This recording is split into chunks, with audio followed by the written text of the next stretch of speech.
For these cyclists, getting to work is one of the highlights of their day. While many other commuters are stuck in cars or crammed into buses and trains, these guys weave through the morning traffic. They are among a small minority in Kuala Lumpur. But people like Sin Tai Lim, who started a group called Happy Cycling 4 years ago, says he's starting to see more people taking to two wheels, and not just for recreation. The increase is quite encouraging.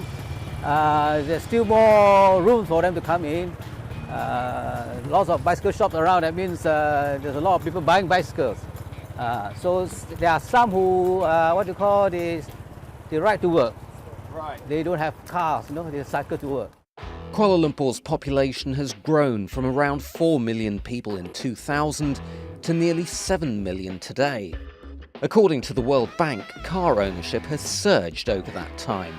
Today there are about twice as many cars as people in KL. And the World Bank says traffic jams result in losses of between 1 and 1.8% of Malaysia's GDP every year. The traffic's still fairly light, but in a couple of hours it's going to be absolutely horrendous. And the smartest way to get about town is going to be on two wheels. And there are a growing number of incentives for people to ride. Last year, Kuala Lumpur's government completed nearly 6 kilometres of a dedicated bike path. More are likely to follow as part of a so-called cycling master plan. Commuter trains now allow full-sized bicycles on board during peak hours, and some of the more progressive companies in KL have installed showers for cyclists to freshen up after a hot and humid ride. But none of this would have been possible without some aggressive lobbying of the Kuala Lumpur city government. One of the people who led those efforts is landscape architect Ng Sek San. He and a small group of pioneers used crowdfunding to create KL's first map for cyclists. And in the process showed the government and public that commuting on a bicycle isn't only feasible, but safe and even fun. We are convincing one cyclist at a time.